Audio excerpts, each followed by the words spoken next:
경희 피레타 한의원의 강재춘 원장입니다. 오늘은 재색 피부염에 대해서 좀 설명을 드리겠습니다. 재색 피부염은 정상적인 피부 톤보다는 그 어떤 환부가 조금 갈색으로 이렇게 변해져 있습니다. 붉지는 않지만 약간 검은 갈색을 보이고 있는 특징을 가지고 있습니다.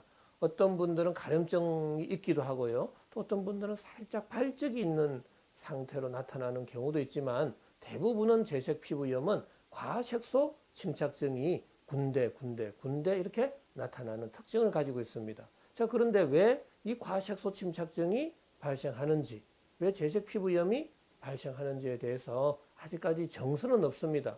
하지만 저는 세포열 에너지학적 관점에서 질병을 연구 치료하고 있는데요. 이 재색 피부염 또한 세포의 손상으로부터 시작이 된다라는 게 저의 주장입니다. 세포가 손상을 받는 순간 세포 내 미토콘드리아에서의 열 에너지 발생량이 줄어드는 거죠.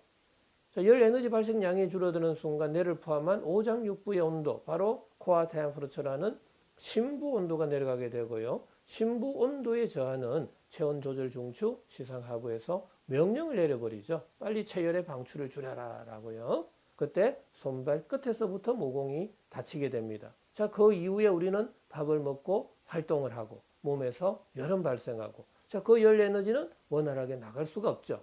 자, 그러면은 열 에너지는 전도, 대류, 복사, 정발 네 가지 타입으로 이동을 하는데요.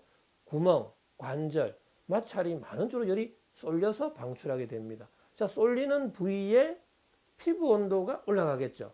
자, 그런데 여기서 제일 중요합니다. 피부 온도가 올라가는데 피부 온도가 많이 올라가면 피부는 발적, 홍조, 홍반의 형태로 나타나고, 피부 온도가 정상적인 피부 온도보다는 조금 높게 형성되면서 장기화될 경우에는 피부가 붉지는 않지만 정상적인 피부보다는 색깔이 좀 더 진해 보인다라는 이야기입니다. 바로 그게 하이퍼피그멘테이션, 과색소 침착증이 되었다라는 이야기죠. 자, 재색 피부염이 이러한 과색소 침착증이 군데 이게 나타나게 된다라는 것입니다. 자, 그렇다면 이 과색소 침착증을 없애야 재색 피부염을 치료할 수 있겠죠. 자, 그렇다면 저는 이 재색 피부염을 치료하는 데 있어서 3대 치료 원칙을 저는 제시를 하고 있습니다. 3대 치료 원칙의 대표적인 첫 번째가 바로 낮아져 있는 몸속 온도는 올려야 된다. 두 번째가 높아져 있는 피부 온도는 낮춰야 된다. 세 번째로는 닫혀져 있는 모공을 열어야 된다라는 이야기입니다. 자, 심부 온도 올리고 피부 온도 낮추고 모공이 열릴 때 전신으로 열은 골고루 분산이 될 수 있습니다. 자, 어느 한쪽으로 열이 안 쏠리게 된다라는 이야기죠. 자, 열이 안 쏠리게 될 때 피부 온도는 자연스럽게 내려갈 수 있다라는 이야기입니다. 자, 그런데 여기서 주의해야 될 것은 피부 온도를 낮추기 위해서 세포의 열 에너지 대사를 강제적으로 떨어뜨려 버리면 심부 온도까지 내려갑니다. 심부 온도가 내려가는 순간 체온 조절 중추 시상 하부에서는 명령을 내려버립니다. 또다시 체열의 방출을 줄여라, 모공을 닫아라. 자, 그 이후에 또다시 우리는 밥을 먹고 활동을 하면 열은 발생하고 그 열 에너지는 또 어느 한쪽으로 열이 쏠려서 방출이 될 수밖에 없다라는 사실이죠.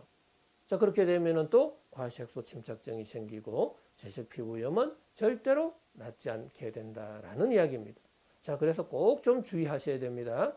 재색 피부염을 근본적으로 치료하려면 낮아져 있는 몸속 온도 올리고 높아져 있는 피부 온도 낮추고 닫혀져 있는 모공을 열어서 열 에너지를 골고루 전신으로 분산시키자라는 이야기입니다. 자, 오늘은 이 재색 피부염 중에서 왜 과색소 침착증이 생기는지, 또 재색 피부염을 어떻게 좀 근본적으로 치료해야 되는지, 그 3대 치료 원칙에 대해서 설명드렸습니다.